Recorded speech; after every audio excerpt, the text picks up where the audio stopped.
આજે આપણે BA ની અંદર ચેપ્ટર નંબર 1 સંચાલનનું સ્વરૂપ અને મહત્વ એની અંદર આપણા લાસ્ટ લેક્ચરમાં આપણે જોયું હતું કે સંચાલનના અલગ અલગ કાર્યોની આપણે માહિતી લીધી. 5 અલગ અલગ વ્યક્તિઓ દ્વારા જે કાર્યો આપવામાં આવેલા છે, બરાબર છે, George R Terry, Peter Drucker, બરાબર છે, ફ્રેડરિક ટેલર, હેનરી ફેયોલ, એ વ્યક્તિઓ દ્વારા આપવામાં આવેલા સંચાલનના કાર્યોની આપણે માહિતી મેળવી. હવે આજે આપણે અલગ અલગ સંચાલનના કાર્યો વિશેની માહિતીની શરૂઆત કરીશું. એમાં સૌથી પહેલા આપણે વાત કરીશું સંકલન. સંકલન એટલે શું? સંકલનનો અંગ્રેજી મતલબ થાય છે કોઓર્ડિનેશન, જે મેં તમને અહીંયા બતાવેલું છે. કોઓર્ડિનેશન એટલે કે સંકલન.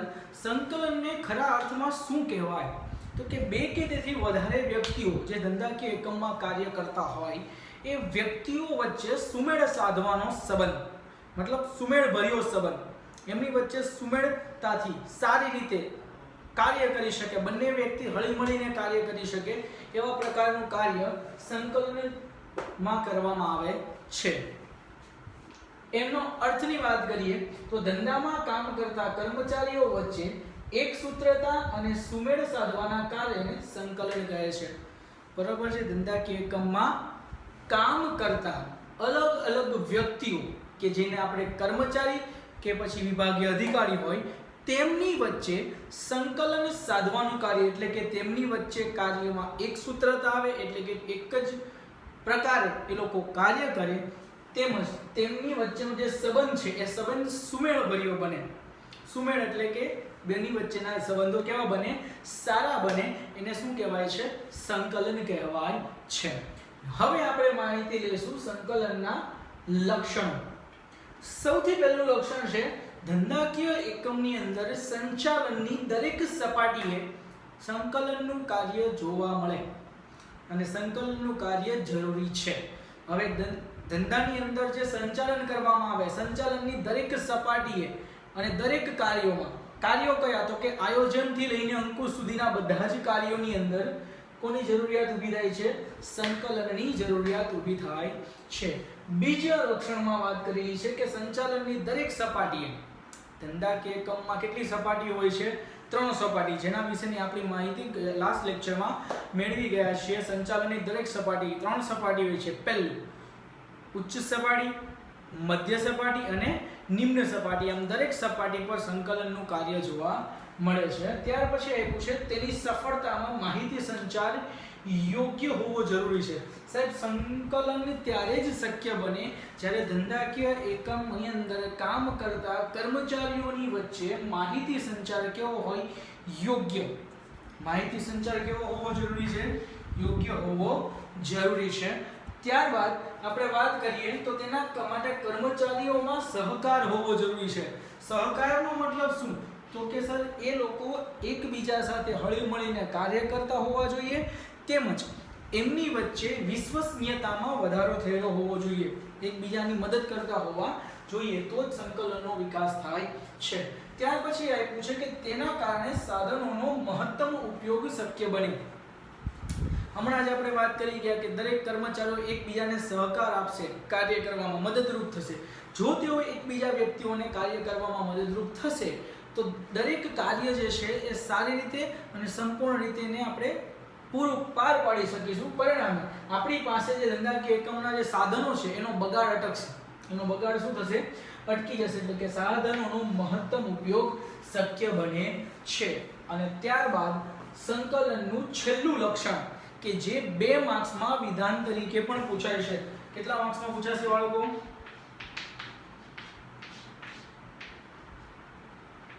જેને 2 માર્ક્સમાં વિધાન તરીકે પણ પૂછવામાં આવે છે કે સંકલનને સંચાલનનો આત્મા કહે છે. યાદ રાખજો, MCQ માં અને 2 માર્ક્સના વિધાનમાં પણ પૂછાઈ શકે કે સંકલનને સંચાલનનો આત્મા કહે છે. સમજાવો 2 માર્ક્સ. અથવા તો MCQ માં પૂછાઈ શકે સંકલન એ સંચાલનનો ખાલી જગ્યા છે અથવા તો શું છે, તો આપણે આનો આન્સર શું આવશે? આત્મા. હવે એનો આન્સર જોઈએ તો સંકલન એ સંચાલનનો આત્મા છે. જેમ માનવ શરીર આત્મા વગર ચાલતું નથી, જેમ શરીરની અંદર આત્મા રહેલો છે, એમ જ સંચાલનની અંદર સંકલન વગરે સંચાલન શક્ય બનતું નથી, એટલે કે આત્મા જેવું કાર્ય કરે છે. કારણ તો કે તે દરેક કાર્યમાં જરૂરી છે. કાર્યો હમણાં જ આપણે વાત કરી ગયા, કયા કયા હતા? આયોજન, વ્યવસ્થા તંત્ર, દોરવણી, માહિતી સંચાર, અંકુશ, માહિતી પ્રેષણ, બરોબર છે. આ દરેક કાર્યો જે આપણે લાસ્ટ લેક્ચરમાં પણ વાત કરી અને અહીંયા પણ મેં તમને કીધું કે આયોજનથી લઈને અંકુશ સુધીના બધા જ કાર્યો માટે સંકલનની જરૂર પડે છે. એટલા માટે જ સંકલનને સંચાલનનો શું કહેવામાં આવે છે? આત્મા કહેવામાં આવે છે. ત્યાર પછી નો જવાબ છે સંકલનનું મહત્વ. સવાલ શું બનશે આપણો? સંકલનનું મહત્વ. હવે પછીના જે મુદ્દાઓ હશે એ દરેક મુદ્દા કોના કારણે શક્ય બને છે? સંકલનના કારણે. એટલા માટે જ સંકલનથી આ દરેક પ્રકારના કાર્યો કરી શકાય છે એવું કહેવામાં આવે છે. એમાં પહેલું છે સંચાલનના અન્ય કાર્યો. સંચાલનના કાર્યોની હમણાં આપણે વાત કરી ગયા. આયોજનથી લઈને અંકુશ સુધીના દરેકે દરેક કાર્યોને કેવું બનાવે છે? અસરકારક બનાવે છે. કેવું બનાવે છે? અસરકારક. ત્યાર પછી આપ્યું છે બીજું મહત્વ, એકમના કાર્યોને સરળતાથી પાર પાડી શકાય છે. શું આપ્યું છે? એકમના કાર્યો. કયા કયા? તો અહીંયા છે આયોજન, વ્યવસ્થા તંત્ર, દોરવણી, અંકુશ. આ દરેકે દરેક પ્રકારના કાર્યો જે છે જે ધંધાકીય એકમમાં કરવામાં આવે છે એને શું કરી શકાય છે? તો કે સરળતાથી પાર પાડી શકાય છે, કાર્ય પૂરું કરી શકાય છે. ત્યાર પછી ત્રીજું મહત્વ આપ્યું છે કે સંકલનના કારણે ધંધાકીય એકમમાં કામ કરતા કર્મચારીઓ વચ્ચે સુમેળ સાધી શકાય છે. એમની વચ્ચે વિશ્વસનીયતામાં વધારો કરી શકાતો હોવાથી એમની વચ્ચે વાર્તાલાપમાં વધારો થાય છે. એકબીજાની વચ્ચે સુમેળભર્યા સંબંધો બંધાય છે. પરિણામે ધંધાકીય એકમમાં જે પણ કોઈ કાર્ય કરવામાં આવે છે એ કાર્ય બેવડાતું નથી. બેવડાતું નથી એનો મતલબ શું? તો કે એક વ્યક્તિ કોઈ કાર્ય કરી નાખશે અને જો એ કાર્ય થઈ ગયું છે એની માહિતી એ બીજા કોઈ કર્મચારીને જણાવશે નહીં. તે કર્મચારી એ કામ ફરી વખત કરશે. એટલે કે એક જ કાર્ય બે વખત થશે અને આપણા સમય અને સાધનોનો શું થશે? બગાડ થશે. તો આ સમય અને સાધનોનો બગાડ અટકાવી શકાય છે અને કાર્યને બેવડાતું અટકાવી શકાય છે. કોના કારણે? સંકલનના કારણે. એનું શું છે? મહત્વ છે. ત્યાર પછી આપ્યું છે એકમના જુદા જુદા વિભાગોમાં સંવાદિતતાનું સર્જન. સંવાદિતતા એટલે શું? તો કે વાતચીત, વાર્તાલાપ. સંકલનના કારણે કર્મચારીઓની વિશ્વસનીયતામાં વધારો થાય છે. પરિણામે એમની વચ્ચે વાર્તાલાપમાં પણ એટલે કે સંવાદિતતાનું શું થાય છે? સર્જન થાય છે. સંવાદિતતા જળવાય છે, એમાં વધારો થાય છે. પછી આપ્યું છે મહત્વમાં એકમના કાર્યો ક્રમ અને સમય પ્રમાણે કરી શકાય છે. આ વસ્તુ સૌથી મહત્વની છે, ક્રમ અને સમય. યાદ રાખજો બાળકો, ધંધાકીય એકમના દરેક કાર્યોને યોગ્ય સમય અને યોગ્ય ક્રમમાં કરવા જરૂરી છે. જો એ કામ એના સમય આધારે, એના ક્રમના આધારે શક્ય નહીં બને અથવા તો એ ક્રમ કે સમયના આધારે કરવામાં નહીં આવે તો ધંધાકીય એકમ સફળ જતો નથી. એટલા માટે જ ધંધાકીય એકમના દરેક કાર્યને ક્રમ અને સમયના આધારે જ જરૂરી હોય એ જ સમયે એને પૂર્ણ કરવામાં આવે છે. કોના દ્વારા? સંકલન દ્વારા આ કાર્ય શક્ય બનાવી શકાય છે. ત્યાર પછી આપ્યું છે એકમની ધ્યેય સિદ્ધિમાં ઉપયોગી. ધ્યેય સિદ્ધિ એટલે શું? તો કે ધંધાકીય એકમ જે પણ કાર્ય કરવા માટે શરૂ કરવામાં આવે છે એ કાર્યને ધંધાકીય એકમનો ધ્યેય કહેવામાં આવે. માનો કે તમે કોઈ એકમની કે કંપનીની શરૂઆત કરો છો અને એ કંપની શરૂ કરવાની પાછળનો તમારો હેતુ, તમારો ધ્યેય નફો કમાવાનો હોય છે, સમાજમાં નામના મેળવવાનો હોય છે, તો એ તમારો શું કહેવામાં આવે? હેતુ કહેવામાં આવે. એનામાં જે કાર્ય માટે તમને કંપનીની શરૂઆત કરી છે એ ધંધાકીય એકમનું જે કાર્ય છે એ સફળ કોના દ્વારા બનાવી શકાય છે? સંકલન દ્વારા. કર્મચારીઓમાં સંકલન સાધી તમે તમારા ધંધાકીય એકમની ધ્યેય સિદ્ધિને સરળતાથી હાસિલ કરી શકો છો, મેળવી શકો છો. ત્યાર પછી આપણે વાત કરીએ સંચાલનના કાર્ય વિસ્તારો. કોની વાત કરો છું? સંચાલનના કાર્ય વિસ્તારની વાત કરીએ તો સંચાલનના અલગ અલગ 4 કાર્ય વિસ્તારો છે. સંચાલનના કેટલા કાર્ય વિસ્તારો છે બાળકો? 4. સૌપ્રથમ સંચાલન વિશે માહિતી બધાને જ છે. 6M જે આપણે પહેલા લેક્ચરમાં વાત કરી ગયા હતા. માણસો, બરોબર છે, મશીન, મકાન, યંત્રો, આ જે બાબતો છે એ દરેકનો સારી રીતે આયોજન કરી, આ દરેક બાબતોનું સારી રીતે શું કરવામાં આવશે, આયોજન કરવામાં આવશે, અને આયોજન કરી એના પર અંકુશ સાધી જે કાર્ય કરવામાં આવે એને સંચાલન કહેવાય. પણ એના કાર્ય વિસ્તારો એટલે શું? તો કે તમે જે સંચાલન કરો છો એને ધંધાકીય એકમમાં અલગ અલગ રીતે 4 રસ્તા દ્વારા, કેવી રીતે 4 અલગ અલગ રસ્તાઓ દ્વારા શક્ય બનાવી શકાય. એક જ ધંધાકીય એકમમાં જો તમારે સંચાલન કરવું હોય તો એને 4 અલગ અલગ વેમાં જવું પડે, રસ્તાઓમાં જવું પડે, તો તમે એને સારી રીતે પાર પાડી શકો. અને આ સંચાલનના જે 4 ભાગ છે, જેને આપણે 4 રસ્તા કીધા છે, એ 4 રસ્તા દ્વારા સંચાલન સરળતાથી કરી શકાય. એમાં પહેલો રસ્તો અને પહેલું સંચાલનનો કાર્ય વિસ્તાર છે માર્કેટિંગ, એટલે કે બજારીય સંચાલન. ધંધો કરવો હોય, સારી રીતે ધંધાકીય એકમ ચલાવવો હોય તો બજારનું સંચાલન કરવું જરૂરી છે. આ એનો પહેલો રસ્તો છે. બીજો છે ધંધાકીય એકમમાં કામ કરતા વ્યક્તિઓ, કર્મચારીઓ, જેને આપણે માનવ સંસાધન કહીએ છીએ. શું કહીએ છીએ?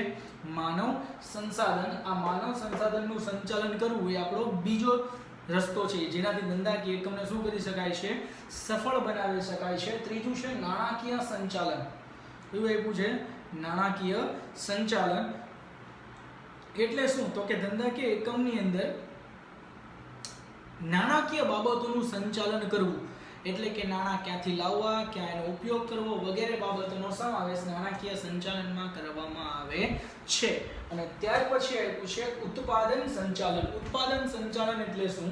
તો કે ધંધાકીય એકમની અંદર બજારની જે માંગ છે, બજારનું જે સંચાલન દ્વારા આપણને જાણકારી મળી કે ભાઈ આટલી વસ્તુની બજારમાં માંગ છે, તો બજારની માંગ એટલે કે જરૂરિયાતોને આધારે ધંધાકીય એકમમાં યોગ્ય ગુણવત્તાવાળી વસ્તુ કે સેવાનું ઉત્પાદન કરવું એ પણ ઉત્પાદન સંચાલનનો એક ભાગ છે, જે આપણા સંચાલનના 4 કાર્ય વિસ્તારોમાંનો એક છે.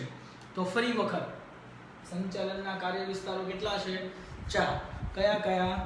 માર્કેટિંગ સંચાલન અથવા તો બજારીય સંચાલન, બીજું માનવ સંસાધન સંચાલન, ત્રીજું નાણાકીય સંચાલન, અને ચોથું ઉત્પાદન સંચાલન. હવે આ દરેકે દરેક કાર્ય વિસ્તારો વિશે આપણે વિસ્તૃતમાં માહિતી મેળવવાની છે. સૌથી પહેલું સંચાલનના કાર્ય વિસ્તારનો સૌથી પહેલો કાર્ય વિસ્તાર છે બજારીય સંચાલન. કયું સંચાલન? બજારીય સંચાલન. મેં હમણાં તમને વાત કરી. બજારીય સંચાલન એટલે શું? તો કે ધંધાકીય એકમની અંદર વસ્તુ કે સેવાનું જે ઉત્પાદન કરવામાં આવે છે અને બજારમાં વેચવા સુધીની જે પ્રક્રિયા થાય અને બજારીય સંચાલનનો ભાગ કહેવાય, એટલે કે બજારીય સંચાલન કહેવાય. એની વ્યાખ્યા શું છે? એનો અર્થ શું છે? માલ કે સેવા, કોઈ પણ જરૂરી માલ સામાન કે સેવાનું જ્યાંથી ઉત્પાદન થાય એ વ્યક્તિ એટલે કે ઉત્પાદક, જ્યાંથી એનું ઉત્પાદન થાય ત્યાંથી લઈને જે વ્યક્તિ એનો ઉપયોગ કરે, જ્યાંથી એનું ઉત્પાદન થાય ત્યાંથી લઈને જે વ્યક્તિ એનું ઉત્પાદન કરે ત્યાં સુધીનો જે કાર્ય છે, ત્યાં સુધીનો જે પ્રક્રિયા છે, એ સમગ્ર પ્રક્રિયાનો સમાવેશ બજારીય સંચાલનમાં કરવામાં આવે છે. એટલે કે એક ઉદાહરણ આપું. એક ખેડૂત પોતાના ખેતરની અંદર ઘઉંનું ઉત્પાદન કરે છે, તો બજારીય સંચાલન એટલે શું? તો કે એ ઘઉંને ખેડૂત પાસેથી લઈને બિસ્કિટના સ્વરૂપમાં ગ્રાહકો સુધી પહોંચાડવાની જે પ્રક્રિયા છે, એટલે કે ખેડૂત પાસેથી લેવું, એમાંથી લોટ બનાવવો, લોટમાંથી કંપનીમાં આપીને એનામાંથી બિસ્કિટનું ઉત્પાદન કરવું, એને પેકિંગ કરવું, એની ઉપર લખાણ લખવું, કિંમત છાપવી, એક્સપાયરી ડેટ એટલે કે વાપરવાની છેલ્લી તારીખ છાપીને એની અંદર કઈ કઈ બાબતો છે એ દરેક વસ્તુઓનો અંદર સમાવેશ કરવામાં આવે પેકિંગ ઉપર, અને ત્યાર પછી ગ્રાહક સુધી પહોંચાડવાની જે પ્રક્રિયા છે, ખેડૂતથી ગ્રાહક સુધી પહોંચાડવાની જે પ્રક્રિયા છે, એને બજારીય સંચાલન તરીકે ઓળખવામાં આવે છે. ત્યાર પછી આપણને આપ્યું છે બજારીય સંચાલનના કાર્યો. બજારીય સંચાલનના કેટલા કાર્યો છે? તો કે સાહેબ 4 કાર્ય છે. મેં હમણાં જ તમને વાત કરી. ખેડૂત પાસેથી ઘઉં લેવાના અને ત્યારબાદ ગ્રાહકને બિસ્કિટ આપવાના. હવે અહીંયાથી ઘઉં લઈને અહીંયા આમ બીજા એક હાથમાંથી ઘઉં લીધા, બીજા હાથમાં ઘઉં મૂકીને આવી રીતના આપી દીધા, શું બિસ્કિટ બની જશે? નહીં. એની અંદર પણ ઘણા બધા કાર્યો કરવા પડે છે. તો આવા કાર્ય કેટલા છે? 4. એક છે પેદાશ મિશ્ર, પછી છે કિંમત, એના પછી એવું છે વિતરણ, અને ચોથું છે અભિવૃદ્ધિ. પહેલું કાર્ય શું છે? પેદાશ મિશ્ર અથવા તો પેદાશ.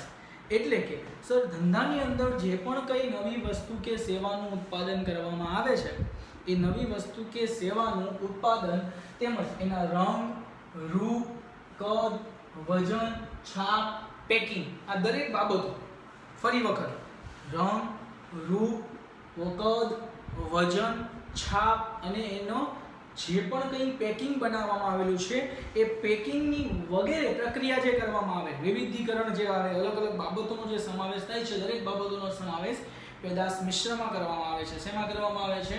પેદાશ મિશ્રની અંદર કરવામાં આવે છે. અને આ પેદાશ મિશ્ર એ કોનું કાર્ય છે? બજારીય સંચાલનનું. જો તમારે બજાર પર સંચાલન કરવું હોય, બજારને પોતાના અંડરમાં રાખવું હોય તો તમારે આ દરેકે દરેક બાબતોનો સમાવેશ તમારા સંચાલનમાં કરવો પડશે. તો જ તમે સરળતાથી બજાર ઉપર કંટ્રોલ રાખી શકો છો. લોકોને કેવા પ્રકારની વસ્તુની પસંદ આવે છે, આકર્ષિત કરવી જોઈએ તમારી વસ્તુ કે સેવા. લોકોને તમારા તરફ, તમારી વસ્તુ તરફ શું કરતી હોવી જોઈએ? આકર્ષિત કરતી હોવી જોઈએ. ત્યાર પછી આપ્યું છે કિંમત. સર વર્તમાન સમયમાં લોકોની જો વાત કરીએ તો ગ્રાહકોને ઓછા ભાવમાં યોગ્ય ગુણવત્તાવાળી વસ્તુની જરૂર છે. કેવા ભાવમાં? ઓછી કિંમતમાં સારી ગુણવત્તા. સારી ગુણવત્તા એટલે કેવી? તો કે ગ્રાહકને જરૂરી હોય એને સારી ગુણવત્તા કહેવાય. પછી એ એની ક્ષમતા પ્રમાણે હોય છે. તો યોગ્ય ગુણવત્તાની વસ્તુ અને એ પણ યોગ્ય કિંમતે મળવી જોઈએ. અને જો તમે ગ્રાહકોને યોગ્ય કિંમતે એમને યોગ્ય ગુણવત્તાવાળી વસ્તુ આપી દેશો, એટલે કે તમારી જો કિંમત તમે જાળવી રાખશો તો તમારું સંચાલન યોગ્ય રીતે થઈ રહ્યું છે એમ કહી શકાય. અને લોકો તમારી વસ્તુ કે સેવાની ખરીદી વધારે કરશે. બરોબર, એમને વસ્તુ વધારે પસંદ આવશે. એટલા માટે તમારે કિંમત અંગેના જે નિર્ણયો છે, કિંમત અંગેની જે બાબતો છે, કિંમતને લગતી જે પણ કંઈ પ્રક્રિયા છે, દરેકે દરેક બાબતોનો સમાવેશ, કિંમતની દરેક બાબતોનો સમાવેશ શેમાં કરવામાં આવે છે? બજારીય સંચાલનમાં કરવામાં આવે છે. એમાં ધંધાકીય એકમની વેચાણ નીતિ, ધંધાકીય એકમની શાખ નીતિ. એટલે કે વેચાણ નીતિમાં શું તમે વેચાણ કઈ રીતે કરશો? રોકડેથી કરશો કે ઉધારમાં કરશો? તમારી શાખ નીતિ કેવી હશે? તમે કઈ રીતે શાક પર માલ સામાનનું વેચાણ કરો છો? તમે લોકોને ડિસ્કાઉન્ટ કેટલું આપો છો તમારી વસ્તુ કે સેવાની કિંમત ઉપર? બરોબર, જો વધારે વસ્તુ કે સેવાનું ખરીદી કરતો હોય તેને તમારે શું આપવું જોઈએ? ડિસ્કાઉન્ટ આપવું જોઈએ. એ વગેરે બાબતોનો સમાવેશ શેમાં કરવામાં આવે છે? કિંમતમાં કરવામાં આવે છે. ત્યાર પછી આવે છે વિતરણ. સાહેબ બજાર પ્રક્રિયાનું એક મહત્વનું પાસું વિતરણ છે. તમે વસ્તુ કે સેવાનું ઘણું બધું ઉત્પાદન કરો છો, પણ ઉત્પાદન થયા પછી ખાલી કંપનીમાં વસ્તુ કે સેવા રાખી મૂકશો તો તમારી વસ્તુ વેચાવાની નથી. તમારે એને ક્યાં મોકલવી પડશે? બજારમાં, લોકો સુધી પહોંચાડવી પડશે. સાહેબ વિદેશની અંદર બનતી વસ્તુ આપણા દેશમાં આપણા ઘર સુધી આવે તો જ આપણે ખરીદવા જઈએ, નહીંતર આપણે એ વસ્તુ ત્યાં જઈને ખરીદતા નથી. બરોબર, કોઈ સાંભળ્યું છે કે કોઈ નાઇકી કંપનીના શૂઝ કે રીબોક કંપનીના જે બૂટ આવે છે એ બૂટ લેવા માટે વિદેશ ગયો? બરોબર છે. મોબાઈલની વાત કરીએ તો આઈફોન લેવા કોઈ અમેરિકા જાય છે? નથી જતું. એ લોકો વસ્તુ કે સેવા આપણા ઘર સુધી, અહીંયા સુધી પહોંચાડે છે, તો આપણે એ વસ્તુ કે સેવાની શું કરીએ છીએ? ખરીદી કરીએ છીએ. એટલા માટે તમારી સંચાલનની પ્રક્રિયાનું એક મહત્વનું પાસું વિતરણ છે. બરોબર, હવે આ વિતરણ તમે કેવી રીતે કરશો? લોકો સુધી કે લોકોના ઘરની નજીક તમારી વસ્તુ કે સેવા કઈ રીતે પહોંચાડશો? એ કાર્ય કોનું છે? બજારીય સંચાલન. બરોબર છે. તમારે એના માટે યોગ્ય વિતરણ વ્યવસ્થા ગોઠવવી પડે છે. અને ત્યાર પછી બજારીય સંચાલનનું ચોથું કાર્ય અભિવૃદ્ધિ. કયું આપ્યું છે? અભિવૃદ્ધિ. અભિવૃદ્ધિ એટલે શું? તો કે ધંધાકીય એકમ જે પણ વસ્તુ કે સેવાનું ઉત્પાદન કરે છે એ વસ્તુ કે સેવાનું ઉત્પાદન કર્યા બાદ બજારમાં, એટલે કે બજારની અંદર એનું વેચાણમાં કઈ રીતે વધારો થાય એ વિચારવાની પ્રવૃત્તિ અથવા તો વેચાણ વધારો કરવાની પ્રક્રિયાને અભિવૃદ્ધિ કહેવામાં આવે છે. એના માટે તમે અલગ અલગ પ્રકારના કાર્ય કરી શકો, ડિસ્કાઉન્ટ આપી શકો. બરોબર છે.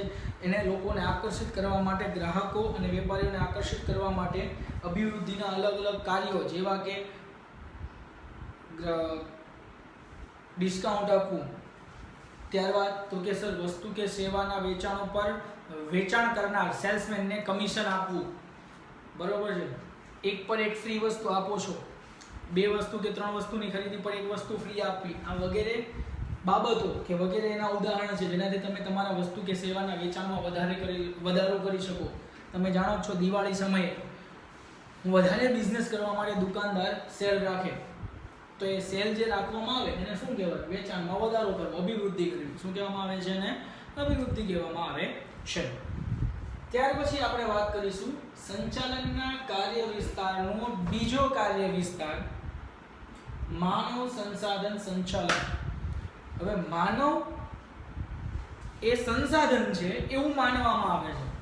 માનવી એ માનવી જ છે, પણ ધંધા માટે એ શું ગણવામાં આવે છે? એક સંસાધન. જેમ કોલસો છે તો એ આપણા માટે શું છે? સંસાધન, કેમ કે આપણા ઉપયોગમાં આવે છે. તો કંપનીની અંદર માનવી કામ કરે છે, તો માનવી કોના ઉપયોગમાં આવે છે? કંપની માટે. તો માનવને કંપનીનું શું ગણવામાં આવે છે? સંસાધન ગણવામાં આવે છે. બરોબર છે? તો એનો અર્થ શું? તો કે ધંધાકીય એકમમાં જે પણ કોઈ કર્મચારી કાર્ય કરે છે એ કર્મચારીને કંપનીના ઉદ્દેશો સાથે સાંકળી. દરેક વ્યક્તિના અલગ અલગ ઉદ્દેશો હોય છે, ધ્યેય હોય છે. જો મને કોઈ મલ્ટીનેશનલ કંપનીમાં કામ મળે તો મારો ધ્યેય શું હોય? મારા પગારમાં વધારો થાય, મારી આવકમાં વધારો થાય, મને વધુને વધુ કમિશન મળે. બરાબર છે? મારી બઢતી થાય. બઢતી એટલે કે સારા હોદ્દા પર મને નિમણૂક કરવામાં આવે, નિયુક્ત કરવામાં આવે. તો આ મારા ધ્યેય છે. બરોબર? પણ કંપનીના પોતાના ધ્યેય હોય ને, કંપનીને નફો કરવો છે. મારી ઈચ્છા છે ભાઈ, મારો ધ્યેય શું છે? મારો દર મહિને ₹1,00,000 પગાર હોય, પણ કંપનીને પણ પોસાવવું જોઈએ ને. કંપનીનો જો મને ₹1,00,000 પગાર આપશે તો કંપનીનો ધ્યેય સિદ્ધ નહીં થાય, તો કંપનીને નુકસાન જશે, કેમ કે એના કમાયેલા પૈસા મને આપવા પડશે. તો બેવના પોતપોતાના શું હોય છે? ધ્યેય. કંપનીના પણ પોતાના ધ્યેય હોય છે અને કર્મચારીના પણ પોતાના શું હોય છે? ધ્યેય. આ બંને ધ્યેયોને સાંકળીને, એટલે કે બેવને એકબીજા સાથે સુમેળભર્યા સંબંધો સ્થાપીને, ઉદ્દેશો સાથે સાંકળી ધંધાને સફળ બનાવવો. એટલે કે કંપનીને પણ નુકસાન ન જવું જોઈએ અને મારો જે ધ્યેય છે વધુને વધુ આવક મેળવવાનો, એ પણ ધ્યેય સિદ્ધ થાય એવું સંકલનભર્યું કાર્ય કરવાનું જે કામ કરે છે એને શું કહેવામાં આવે છે? માનવ સંસાધન સંચાલન તરીકે ઓળખવામાં આવે છે. શું કહેવામાં આવે છે? માનવ સંસાધન સંચાલન. ફરી વખત, ધંધાકીય એકમના કર્મચારીઓ અને ધંધાના હેતુઓને કે ધ્યેયને સાંકળીને ધંધાને સફળ બનાવવા માટેની જે પ્રક્રિયા કરવામાં આવે છે એને માનવ સંસાધન સંચાલન તરીકે ઓળખવામાં આવે છે. સાહેબ, માનવ સંસાધન સંચાલનની થોડી વધારે માહિતી તમને આપું તો ધંધાકીય એકમની જે શરૂઆત થાય છે એ શરૂઆત પણ માનવી કરે. ધંધાકીય એકમનો જે વિકાસ થાય છે એ પણ માનવીના કારણે થાય છે અને ધંધાકીય એકમનું વિસ્તરણ થવું એ પણ માનવના કારણે થાય છે અને ધંધાકીય એકમનો અંત પણ માનવીના કારણે આવે. આમ ધંધાકીય એકમના દરેક પહેલું, પછી ધંધાની શરૂઆત હોય, ધંધાનો વિકાસ હોય, ધંધાનું વિસ્તરણ હોય કે ધંધાનો અંત હોય, આ દરેક પ્રકારની જે પ્રવૃત્તિઓ છે ધંધાકીય એકમની, એ કોની સાથે સંકળાયેલી છે? એક માનવી સાથે. કોની સાથે? માનવી. જો માનવ ન હોય તો ધંધાની વાત આવતી નથી. તો આ જે ધંધાની દરેક બાબતો માનવીઓ સાથે સંકળાયેલી છે એના કારણે એમ કહી શકાય કે માનવી ધંધાના શું છે? માનવી ધંધાના શું છે? તો કે આત્મા તરીકે, હૃદય તરીકે, એટલે કે ધંધાની અંદર રહેલો એક પાસો છે અને જેની આસપાસ પૂરેપૂરું ધંધાકીય એકમ શું કરે છે? કાર્ય કરે છે. એટલા માટે ધંધાની સફળતાનો આધાર પણ માનવી છે અને શરૂઆત પણ માનવીના કારણે થાય છે. પરિણામે માનવીને મદદરૂપ થવા માટે એના સંચાલનનું શું કરવામાં આવે છે? કાર્ય કરવામાં આવે છે. હવે વાત કરીએ માનવ સંસાધન સંચાલનના લક્ષણોની. કોની વાત કરીશું? માનવ સંસાધન સંચાલનના લક્ષણો. તો સૌથી પહેલું લક્ષણ છે કર્મચારીની ભરતી, તાલીમ, બઢતી અને દોરવણીનો સમાવેશ. હમણાં જ વાત કરી કે માનવીઓ વિશેની વાત છે સાહેબ. જે કર્મચારી ધંધામાં કામ કરે છે એ કર્મચારીને તાલીમ આપવી, એની બઢતી કરવી, એની બદલી કરવી. બદલી એટલે એક જગ્યાએથી બીજી જગ્યા પર કામ પર લઈ જવો, બઢતી કરવી એટલે એના કરતાં સારું કાર્ય આપવું. બરોબર છે? અને દોરવણી વગેરે સુધીના દરેક પ્રકારના કાર્યોનો સમાવેશ ક્યાં કરવામાં આવે છે? માનવ સંસાધન સંચાલનમાં કરવામાં આવે છે. ત્યાર પછી માનવ સંસાધન સંચાલનનું બીજું લક્ષણ છે કર્મચારી અને કંપનીના ધ્યેયને સાંકળીને કાર્ય કરવું. હમણાં જ આપણે વાત કરી કે કંપની અને કર્મચારી આ બંનેના જે ધ્યેય છે, બંનેના જે હેતુ છે એને સાંકળી એટલે કે એકબીજા સાથે જોઈન્ટ કરીને, એકબીજા સાથે જોડીને પછી શું કરવાનું છે તો કે કંપનીના ધ્યેયને સિદ્ધ કરવાનો છે અને કાર્ય કરવાનું છે. ત્યાર પછી ત્રીજું લક્ષણ કર્મચારીને અમૂલ્ય મિલકત સમજી, અમૂલ્ય એટલે કે એનું કોઈ મૂલ્ય આંકી શકાય નહીં, બરોબર છે, તો તેઓનું સંચાલન કરવામાં આવે. અત્યાર સુધી આપણે એમ વાત કરી ધંધાનું સંચાલન કરવું, પણ હવે કર્મચારીને એક યોગ્ય કે અમૂલ્ય મિલકત માનીને, કેમ કે એના વગર ધંધો શક્ય નથી, એટલા માટે કર્મચારીઓનું પણ શું કરવાનું છે, સંચાલન કરવાનું છે. અને ત્યારબાદ ચોથું કાર્ય છે એટલે કે ચોથું લક્ષણ છે કર્મચારીઓને તાલીમ દ્વારા એમને યોગ્ય શું આપવામાં આવશે, તાલીમ આપવામાં આવશે. કર્મચારીઓને તાલીમ દ્વારા વિકાસ કરવાની પ્રક્રિયા શેમાં આવશે, માનવ સંસાધન સંચાલનમાં. કર્મચારીઓને યોગ્ય કક્ષાએ, યોગ્ય રીતે, યોગ્ય પ્રમાણમાં શું આપવામાં આવે, તાલીમ. તમને બધાને ખબર જ હશે કે કોઈ પણ કંપનીમાં જ્યારે કોઈ વ્યક્તિને કર્મચારી તરીકે એનું નિયુક્ત કરવામાં આવે તો એ વ્યક્તિને એ કંપનીની બાબતોથી માહિતગાર કરાવવામાં આવે. 1 મહિનો, 2 મહિના, 3 મહિના એને અલગ અલગ પ્રકારની શું આપવામાં આવે, તાલીમ આપવામાં આવે છે, જેના દ્વારા એ કર્મચારી સારું કાર્ય કરે, કર્મચારીનો પોતાનો વિકાસ થાય અને જો સારું કામ કરશે તો કંપનીનો વિકાસ થાય. તો આવા હેતુથી કર્મચારીને શું આપવામાં આવે છે, તાલીમ આપવામાં આવે છે. ધંધાકીય એકમમાં જે વ્યક્તિ કામ કરે છે એ વ્યક્તિને એની આવડતના આધારે હોદ્દો આપવામાં આવે. અને સાહેબ આ એક મહત્વનો મુદ્દો છે. તમે જે જગ્યા પર કામ પર જશો, જો એ કાર્ય તમને આવડતું જ નહીં હોય, બરોબર છે, તો તમે સારી રીતે કાર્ય કરી શકવાના નથી. એક એક્ઝામ્પલ તરીકે જો કોઈ વ્યક્તિ સીએ બને છે, જેને અકાઉન્ટ લખતા આવડે છે, જે કંપનીના હિસાબો લખે છે, એ વ્યક્તિને કોઈ કંપનીની અંદર મશીન રિપેરિંગનું કામ આપી દેવામાં આવે. ખરેખર એ કાર્ય કોનું છે, એક એન્જિનિયરનું, અને એન્જિનિયરને ધંધાકીય એકમના હિસાબો લખવા બેસાડી દેવામાં આવે તો એ બેમાંથી એક પણ કાર્ય સારી રીતે થઈ શકવાનું નથી, સફળ જવાનું નથી. એટલા માટે કર્મચારીને તેમની આવડત દ્વારા, એમની જે પાસે જે આવડત છે, જે કાર્ય કરવાની ક્ષમતા છે, એના દ્વારા હોદ્દો નક્કી કરવાનું કામ છે. હોદ્દો નક્કી કરવો એટલે શું, તો કે હોદ્દો એટલે એને એની યોગ્ય જગ્યા પર કાર્યની સોંપણી કરવી. ત્યાર પછી આવ્યું છે મજૂર ફેરબદલી દરમાં ઘટાડો કરી કર્મચારીને ટકાવી રાખવા. સાહેબ માનવ સંસાધન સંચાલન એટલા માટે પણ જરૂરી છે, એમાં કર્મચારીઓને શું આપવામાં આવે છે, તાલીમ આપવામાં આવે છે. યોગ્ય પ્રકારની તાલીમ આપશે એટલે કર્મચારી સારું કામ કરશે, સારું કાર્ય કરશે એટલે એને પગારમાં કે એને મળતા અન્ય જે ભથ્થાઓ છે એમાં શું થાય છે, વધારો થાય છે. દિન બદિન એમાં શું થાય છે, વધારો થાય છે. એને પોતાની જાતે સંતોષ મળે છે. પરિણામે મજૂર ફેરબદલી દર એટલે કે ધંધાકીય એકમમાં કર્મચારીઓ આવવા અને કર્મચારીઓ ધંધાકીય એકમ છોડીને જવા, કર્મચારીઓ ધંધામાં આવવા અને એકમ છોડીને જવા, આ જે દર છે આવવાનો અને જવાનો, એને મજૂર ફેરબદલી દર કહેવાય. તો એ માનવ સંસાધન દ્વારા શું કરી શકાય છે, ઘટાડી શકાય છે. ત્યાર પછી છેલ્લું લક્ષણ કામદારના જુસ્સા અને કાર્યક્ષમતામાં વધારો કરવાનું કાર્ય. કામદાર એટલે કર્મચારી. સાહેબ માનવ સંસાધન સંચાલનનું કાર્ય એ પણ છે કે ધંધાકીય એકમમાં જે પણ કર્મચારી કામ કરે છે એ કર્મચારીનો જુસ્સો અને કાર્યક્ષમતામાં શું કરવો, વધારો. જુસ્સામાં વધારો કરવો એટલે શું, તો કે દિવસે ને દિવસે વધારે સારું કામ કરે, બરોબર, એટલા માટે એને ઉત્સાહિત રીતે કાર્ય કરે, એટલા માટે એના જુસ્સામાં શું કરવામાં આવે, વધારો કરવામાં આવે. જુસ્સો વધશે, તાલીમ દ્વારા કાર્યક્ષમતા વધશે, તો આ બંનેના કારણે સારું કાર્ય થશે અને જે ધંધાકીય એકમ માટે સફળતા મેળવવાનું કાર્ય કેવું બનાવી દેશે, સરળ. કેવું બનાવી દેશે, સરળ.